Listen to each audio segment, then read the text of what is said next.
Hello student, मैं engineer SK गिरी और आज के क्लास में हम लोग पढ़ने जा रहे हैं numerical based on de Broglie hypothesis.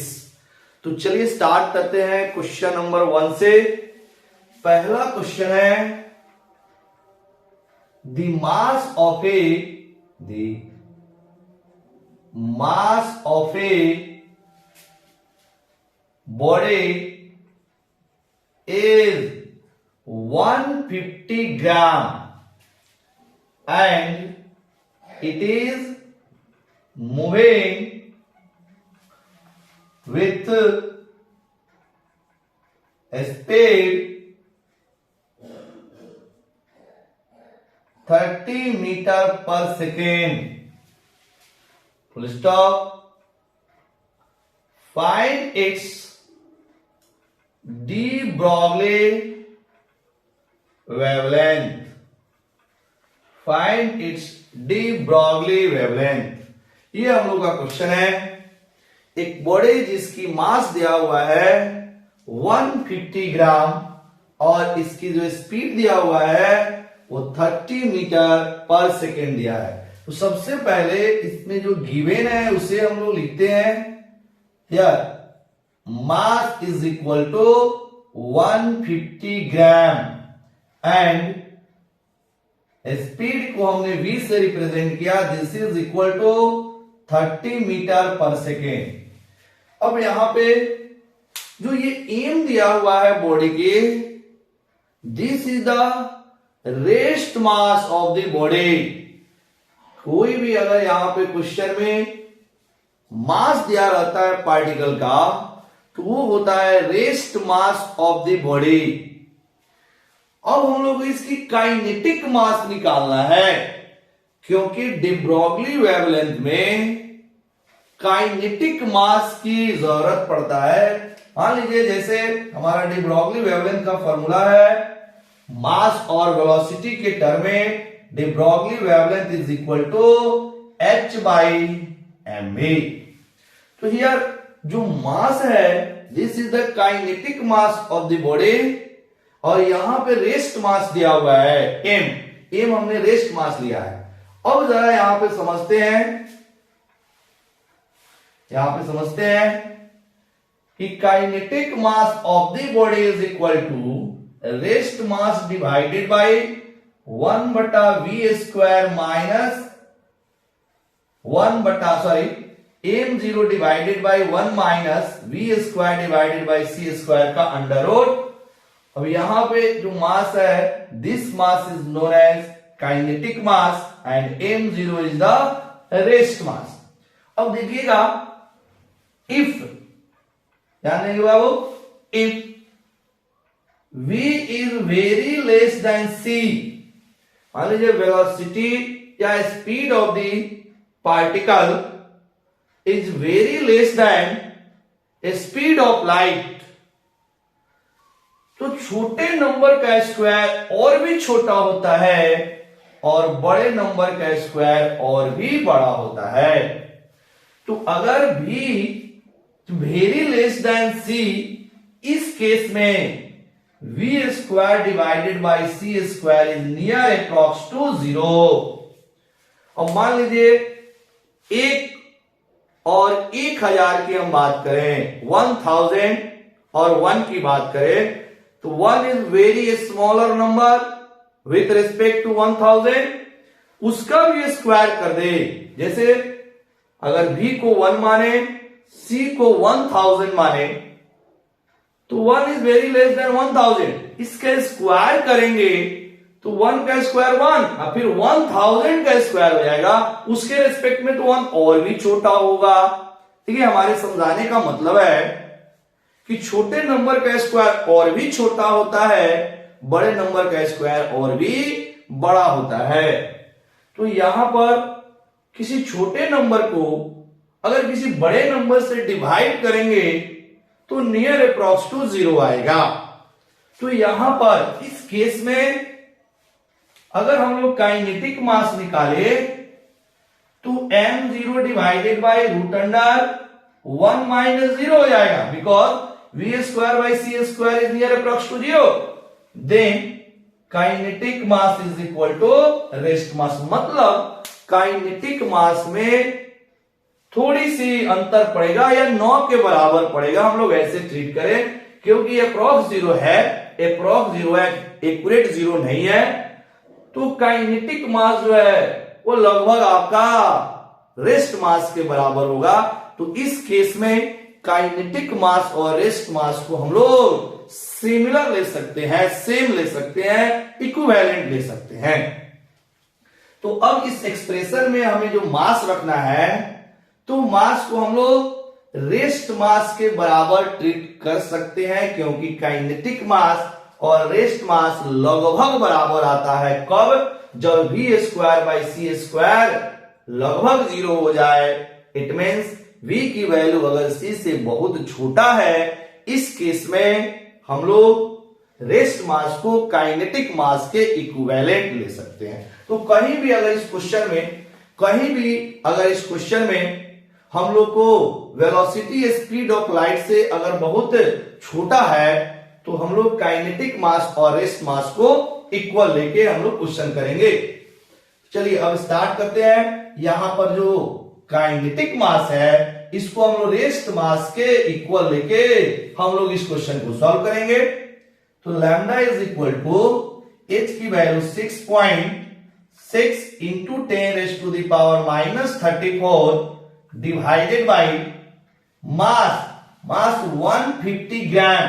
तो 150 gram is equal to 150 into 10⁻³ kg।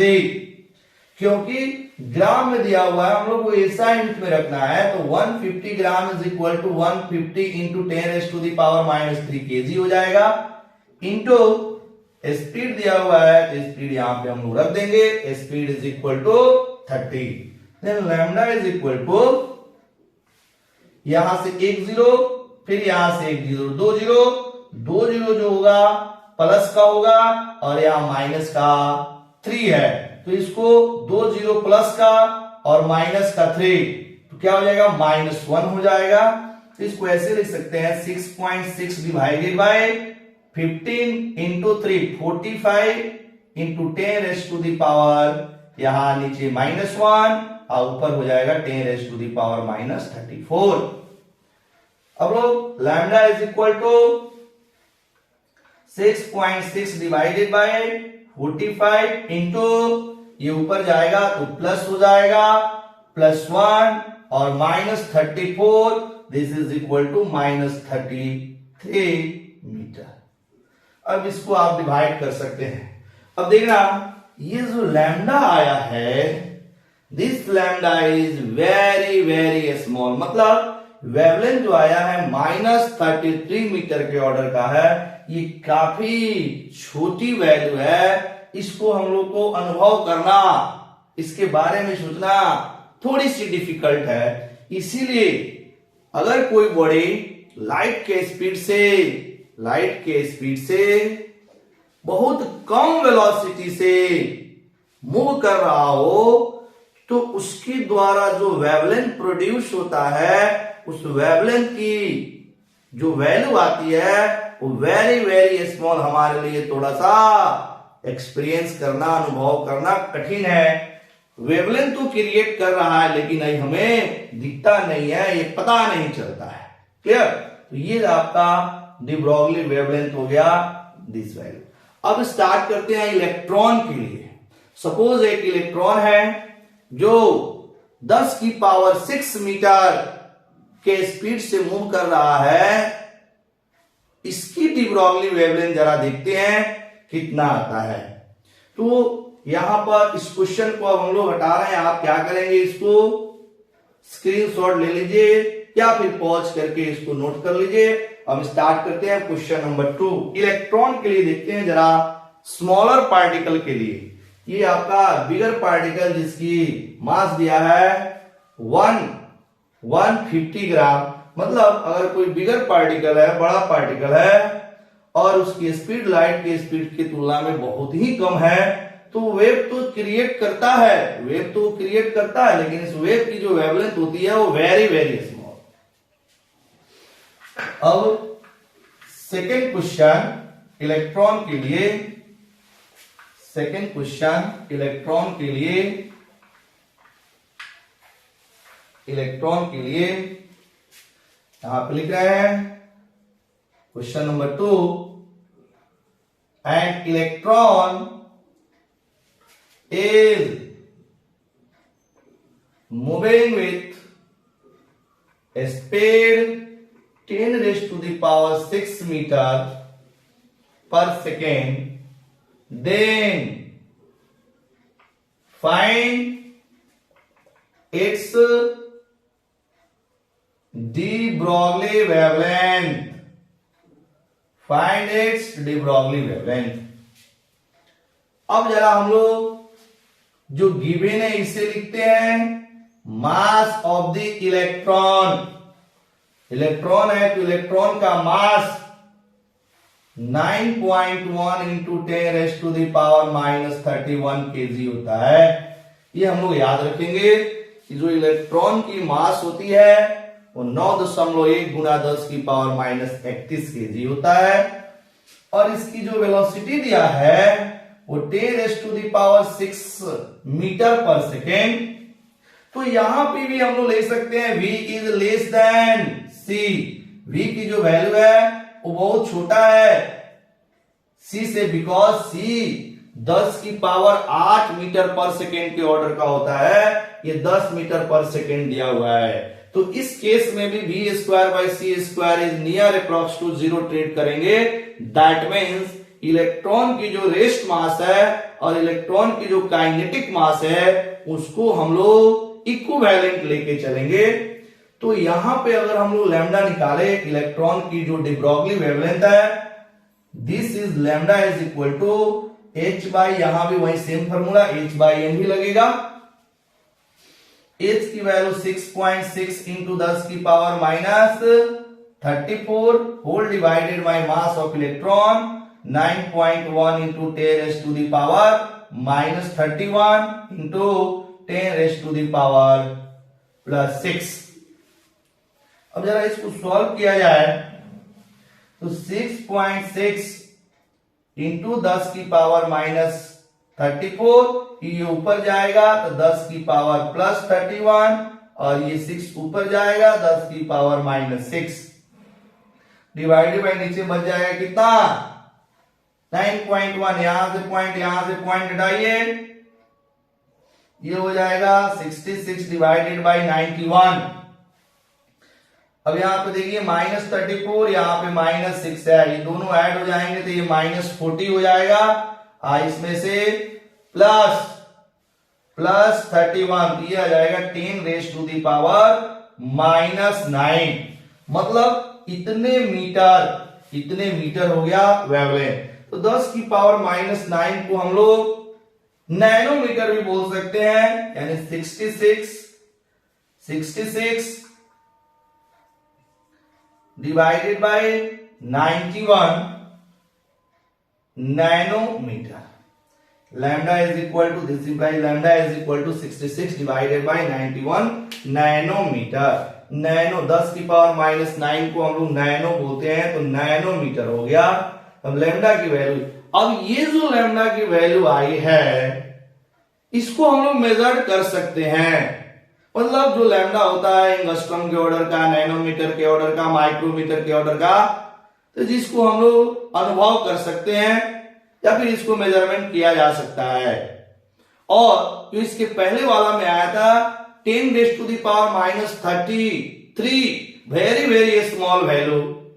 तो इस दोनों क्वेश्चन को देख के हमने ये कंक्लूजन किया कि जो de Broglie वेवलेंथ है वह बिगर बॉडी के लिए नहीं है, बड़े वस्तु के लिए नहीं है, वो स्मॉलर पार्टिकल के लिए ज्यादा एप्लीकेबल है de Broglie वेवलेंथ, जिसकी जो वेवलेंथ है, मतलब जो स्मॉलर पार्टिकल मोशन में रहता है और वो वेव क्रिएट करता है, उस वेव की जो वेवलेंथ है वो आपका जो मेजरमेंट वैल्यू जिसको बोलते हैं, जिसकी मेजरमेंट किया जा सके, उस ऑर्डर का देता है। और जो बहुत छोटे पार्टिकल है उसी के लिए de Broglie वेवलेंथ वैलिड है, और जो बड़े पार्टिकल है उसके लिए de Broglie wavelength वैलिड तो है, वैलिड बोलेंगे, लेकिन ये हम लोग अनुभव नहीं कर सकते। क्लियर? तो ये हम लोग दोनों क्वेश्चन में देखा।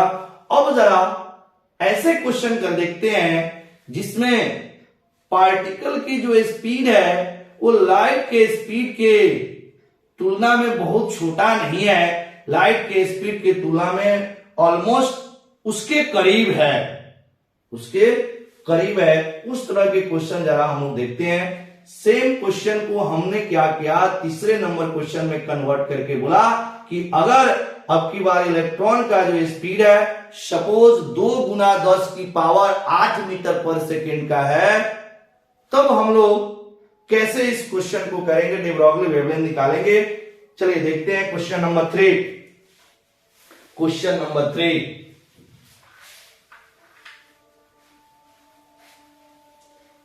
क्वेश्चन नंबर 3 यहां पे मैंने लिखा question number 3, question number 3, an electron is moving with speed देखिए अब इसकी चेंज हो गई 2 × 10⁸ metre per second, then find its de Broglie wavelength। अब यहां पर फिर से लिखेंगे given mass of the electron is equal to 9.1 × 10⁻31 kg and velocity of electron is equal to 2 × 10⁸ metre per second. अब यहां पे जो वेलोसिटी ऑफ द इलेक्ट्रॉन है वह c से बहुत छोटा नहीं है, ध्यान से समझिएगा।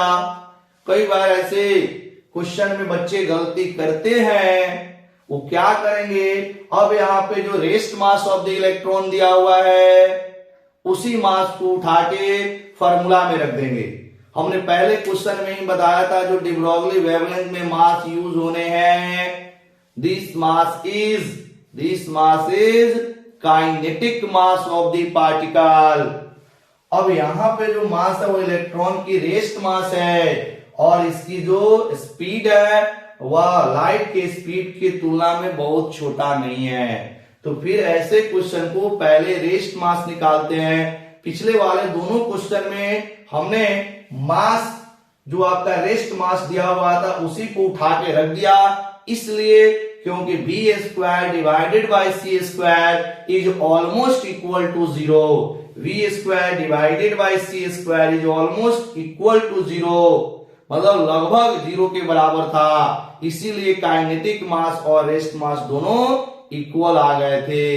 लेकिन यहां पर जो v है वह c से बहुत छोटा नहीं है, इसीलिए v² divided by c² is not equal to 0, ये इक्वल टू 0 के बराबर नहीं होंगे। तो फिर इसमें आपको काइनेटिक मास निकालना होगा।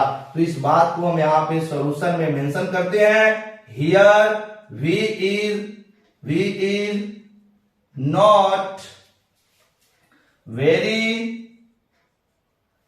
is not very smaller than a speed of light bracket में लिखा c। तो जो v है, v का मतलब जो इस इलेक्ट्रॉन की स्पीड है उसके बारे में, मतलब v से यहां पे क्या मतलब है, v का मतलब स्पीड ऑफ इलेक्ट्रॉन। तो here v is not very smaller than speed of light, मतलब स्पीड ऑफ लाइट से जो v की वैल्यू है वो बहुत छोटा नहीं है। therefore v² divided by c² is not equal to 0, मतलब ये आपके इक्वल टू 0 के बराबर नहीं होगा। इस केस में आपको kinetic mass of the electron निकालने होंगे। अब यहां पे लिखेंगे now kinetic mass of the electron is equal to rest mass of the electron divided by 1 - v² divided by c²। यही बच्चे गलती करते हैं, ध्यान में, यही बच्चे यहां पर आकर गलती करते हैं, क्योंकि यहां पर जो आपका वैल्यू दिया रहता है वो rest mass of the electron, जिसको आप यहाँ m0 भी लिख सकते हैं, यहाँ पे रेस्ट मास है। अब आपको काइनेटिक मास निकालना होगा। यहाँ पे एम से कंफ्यूज नहीं होना है, ये आपका रेस्ट मास है। यहाँ पे जो हम लिख रहे हैं वो काइनेटिक मास है। चाहे तो आप यहाँ से इसको हटा सकते हैं, यहाँ से ये रेस्ट मास दिया रहता है और ये आपके काइनेटिक मास है। ये काइनेटिक मास आपको निकालने होंगे v² divided by c²। Zero के बराबर नहीं है। जब जीरो के बराबर होता है तो काइनेटिक मास और रेस्ट मास बराबर हो जाता है। तो ये कब होता है? जब v की वैल्यू c की तुलना में बहुत ही छोटा होता है। तब जो इसके पहले दोनों क्वेश्चन हमने किया है। अब चलिए काइनेटिक मास निकालिए। काइनेटिक मास निकालेंगे तो rest mass of the electron this is equal to 9.1 into 10⁻⁻31 divided by 1 minus v²। 2 गुना 10 की पावर 8 का स्क्वायर डिवाइडेड बाई 3 इंटू 10⁻8 का स्क्वायर। दोनों का अलग अलग स्क्वायर है, इससे सॉरी यहाँ पर अंडर रूट भी। अब क्या करते हैं, यहीं पे देखना ध्यान से, इसी को हम लोग एक साथ स्क्वायर कर सकते हैं, बिल्कुल कर सकते हैं। इसको हमने यहां से मिटाया और this is equal to v/c का होल स्क्वायर, क्योंकि यहां से देखिएगा v² डिवाइडेड बाई c² है तो this is equal to v/c का स्क्वायर लिखा जा सकता है। यही काम हमने यहां किया। अब ये आपका 10 की पावर 8 से ये कट जाएगा, ये हो जाएगा आपका 2 का स्क्वायर 4 और नीचे हो जाएगा 3 का स्क्वायर 9। मतलब जब इसको आप सॉल्व करेंगे तो ये आ जाएगा 9.1 इंटू 10⁻⁻31 डिवाइडेड बाई 1 माइनस 4/9 का अंडर रूट, 4/9 का अंडर रूट। अब जब यहां सोल्व करेंगे 9 में से 4 जाएगा वो 5 आ जाएगा, 5 डिवाइडेड बाई 9 तो 9.1 इंटू 10⁻⁻31 डिवाइडेड बाई 5/9 का अंडर रूट। अब देखिएगा 9 स्क्वायर रूट से बाहर निकल जाएगा, मतलब 1/3 बाहर हो जाएगा, ये 3 चला जाएगा ऊपर, नीचे बच जाएगा √5। तो ये आ जाएगा मास की value 3 into 9.1 3 into 9.1 into 10⁻⁻31 divided by √5 बच गया √5। क्योंकि यहाँ पे 2 का स्क्वायर किया 4 हुआ, 3 का स्क्वायर किया 9 हुआ। यहाँ सॉल्व करेंगे 9 4 गया 5/9 हो गया। ये ऊपर इसकी परफेक्ट स्क्वायर रूट नहीं निकलेगा, 3 का हो जाएगा यहाँ पर, सॉरी 9 नीचे है तो 1/3 निकल जाएगा, 3 चला जाएगा ऊपर, ये आ जाएगा। मतलब ये हो गया इसकी kinetic mass of the electron. Kinetic mass of the electron निकल गया। अब यहां से आप इसकी डी ब्रॉगली वेवलेंथ निकाल सकते हैं। Now de Broglie wavelength of this electron is equal to h/m into v। यहां पे सॉल्व करेंगे तो 6.6 इंटू 10⁻⁻34 डिवाइडेड बाई, अब यहां पे जो हम लोग मास रखेंगे दिस मास इज काइनेटिक मास। यहां पे लिखिएगा 3 इंटू 9.1 इंटू 10 की पावर -31 और जो नीचे √5 है ये ऊपर चला जाएगा, ये हो जाएगा यहां पर √5 और जो v की वैल्यू है this is into 2 into 10⁻8 metre per second. ये चीज यहां पर आ गया। अब हम लोग इसको सॉल्व किया जाए, देखना ये कटेगा, ये आ जाएगा 3.3, 2 से कटा 3.3, ये फिर इसको 3 से काट सकते हैं तो 1.1, ये ऊपर आ जाएगा 1.1 और नीचे आ जाएगा 9.1। ठीक है। अब पावर को जरा हम एक करते हैं, यहाँ पे √5 भी बचा हुआ है तो √5 हो गया।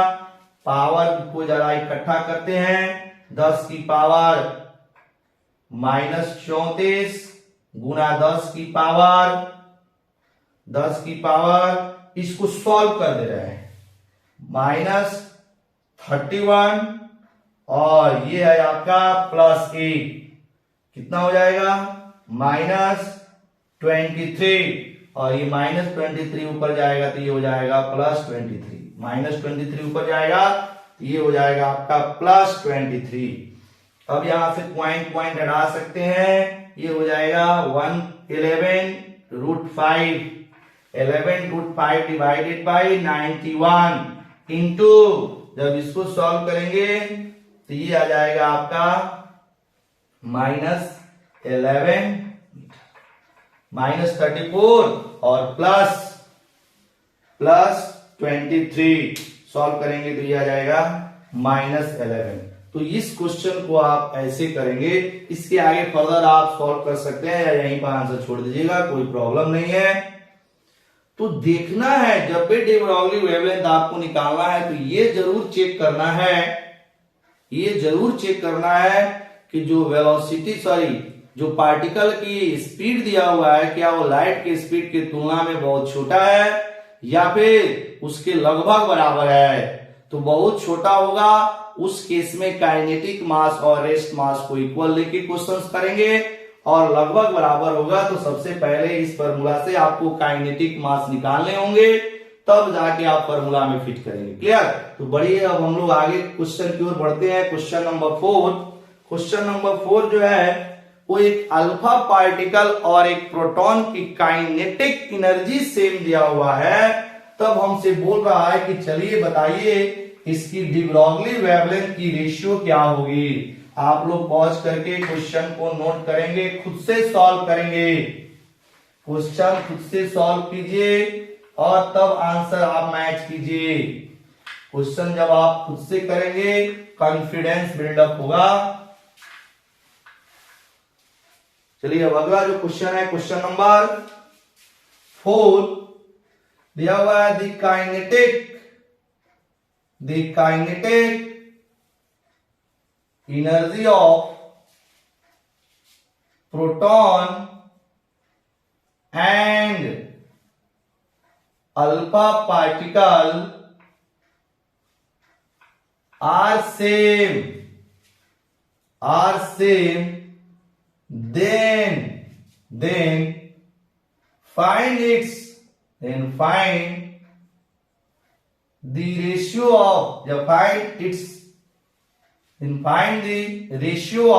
then find the ratio of its de Broglie wavelength,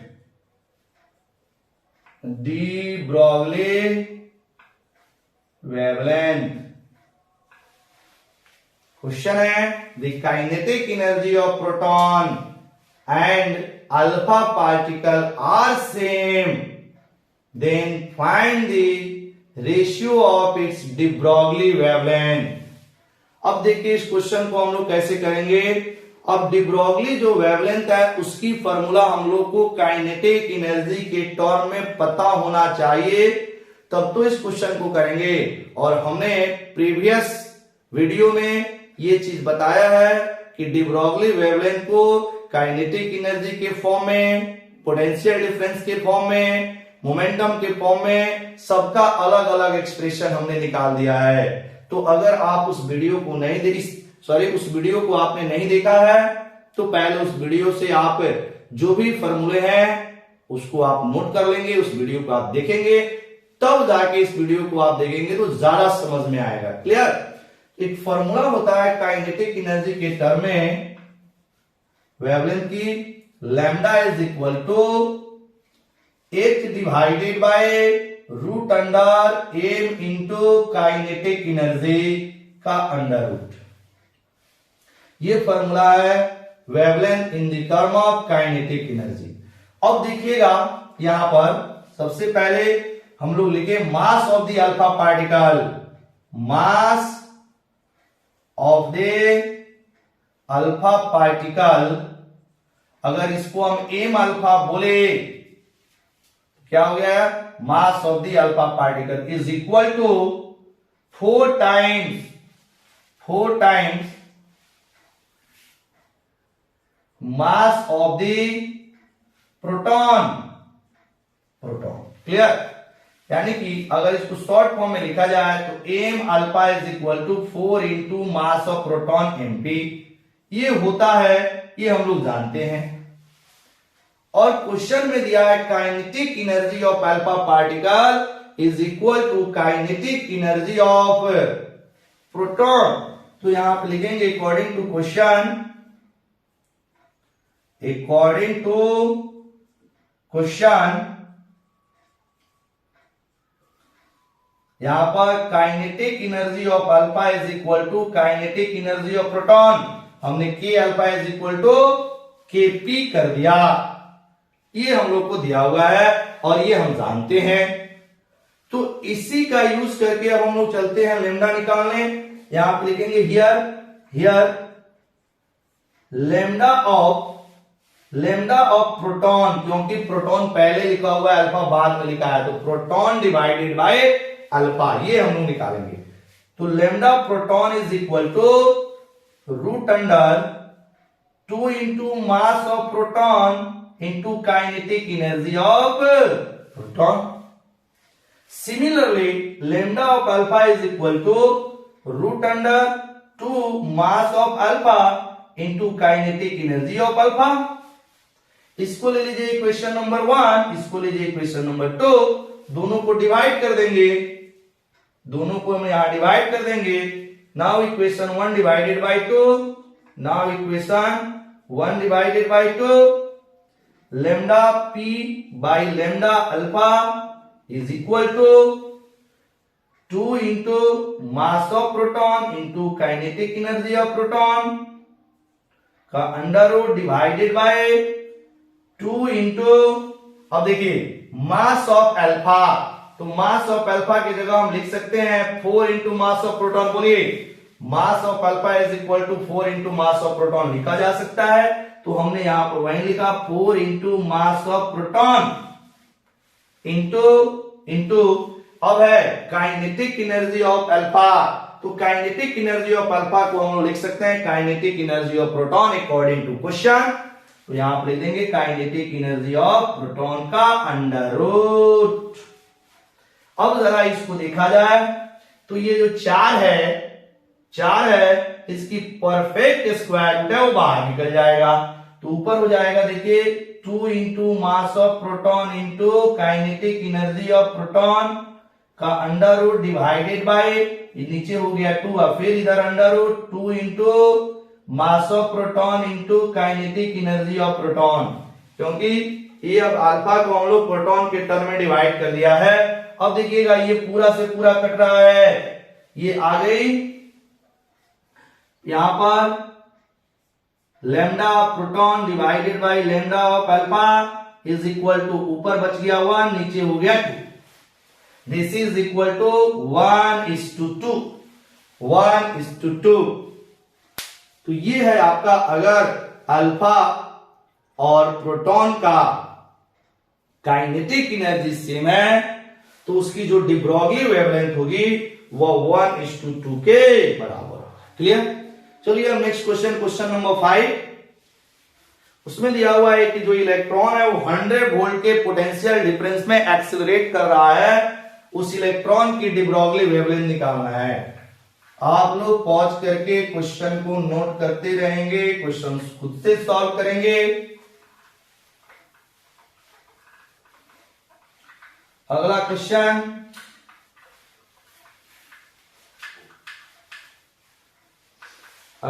है an electron is, question number 5, an electron is accelerating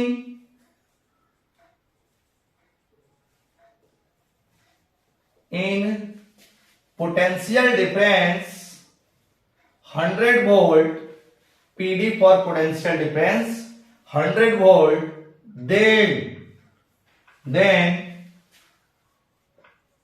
find its de Broglie wavelength, find its de Broglie wavelength. अब एक इलेक्ट्रॉन है वो 100 वोल्ट पोटेंशियल डिफरेंस में accelerate कर रहा है, इसकी डी ब्रॉगली वेवलेंथ निकालनी है। अब इलेक्ट्रॉन के लिए हमने एक स्पेशल केस कराया पिछले वीडियो में इलेक्ट्रॉन के लिए कि अगर एक इलेक्ट्रॉन भी पोटेंशियल डिफरेंस में एक्सिलरेट कर रहा है तो इसकी डी ब्रॉगली वेवलेंथ क्या होगी, इसका हमने एक फॉर्मूला बना लिया है। तो यहां पर छोटे से क्वेश्चन को देखिए कैसे सॉल्व करेंगे। Potential difference V is equal to आ गई 100 वोल्ट। तो इलेक्ट्रॉन के लिए फॉर इलेक्ट्रॉन और ये क्वेश्चन भी इलेक्ट्रॉन के लिए है, de Broglie wavelength is equal to 12.27 divided by under root V angstrom. ये हमने फॉर्मूला पिछले वीडियो में डिराइव किया है। तो अब इसी क्वेश्चन पे इसी फॉर्मूला पे हम लोग इस क्वेश्चन को सॉल्व कर सकते हैं। लैम्डा इज इक्वल टू 12.27 और B की वैल्यू हो जाएगा 100। ये जो आंसर आएगा वो किसमें आएगा, एंगस्ट्रॉम में आएगा। तो इस 100 का परफेक्ट स्क्वायर रूट होता है 10 हो जाएगा। 12.27 डिवाइडेड बाय 10 एंगस्ट्रॉम, इसको 10 से भाग कर सकते हैं। Lambda is equal to 1.227 angstrom, 10 से हमने भाग कर दिया। ये तो अगर आपको इलेक्ट्रॉन दिया हुआ है और वो कितने पोटेंशियल डिफरेंस में एक्सिलरेट करता है वो दिया हुआ है, तो आप डायरेक्ट क्वेश्चन को इस फॉर्मूला से सॉल्व कर सकते हैं। अगर यही क्वेश्चन इलेक्ट्रॉन के अलावा कोई दूसरा चार्ज पार्टिकल दिया है तो ये फॉर्मूला नहीं चलेगा। फिर कौन सी फॉर्मूला चलेगी, तो उसके लिए हमने एक आपका wavelength in the form of potential difference निकाला है। तो lambda is equal to formula है H divided by root under 2m into QV. ये हो जाता है mass of the particle, charge of the particle, और भी हो जाता है पोटेंशियल डिफरेंस। तो इस फॉर्मूला से बाकी इलेक्ट्रॉन के अलावा जो चार्ज पार्टिकल है, जैसे मान लीजिए प्रोटॉन, तो प्रोटॉन के लिए निकालना होगा तो H क्या यहां पे ले लेंगे, वही जो प्लैंक कांस्टेंट 6.6 इंटू 10 की पावर -34 जूल सेकेंड, और यहां पे जो मास लिखेंगे तो ये हो जाएगा मास ऑफ द प्रोटॉन 1.6 इंटू 10 की पावर -27 केजी। फिर यहां पर चार्ज ऑन द प्रोटॉन यानी 1.6 इंटू 10 की पावर -19 कूलम, और जितना पोटेंशियल डिफरेंस दिया रहेगा वो वैल्यू यहां रखेंगे। तो इलेक्ट्रॉन के अलावा अगर कोई दूसरा चार्ज पार्टिकल दिया है तो उस क्वेश्चन को आप इस फॉर्मूला से करेंगे, इस फॉर्मूला से उस क्वेश्चन को नहीं करेंगे। ये formula only valid for electron, only valid for electron. Clear. तो दूसरा अगर चार्ज पार्टिकल दिया है उसके लिए ये फॉर्मूला एप्लीकेबल है। क्लियर। तो आप खुद से क्वेश्चन सॉल्व कीजिए, और भी क्वेश्चन आप लोग खुद से सॉल्व कीजिए। और ये था आप लोग का मॉडर्न फिजिक्स का पहली unit, dual nature of radiation and matter, जिस यूनिट में पहला टॉपिक हमने पढ़ा फोटो इलेक्ट्रिक इफेक्ट, और दूसरा वेव नेचर ऑफ मैटर, जिसके अंतर्गत हम लोग डी ब्रॉगली हाइपोथेसिस को पढ़ लिया।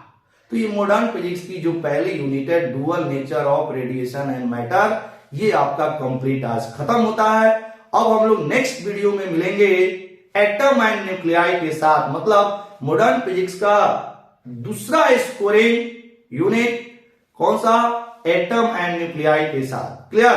तब तक के लिए वेरी वेरी थैंक यू।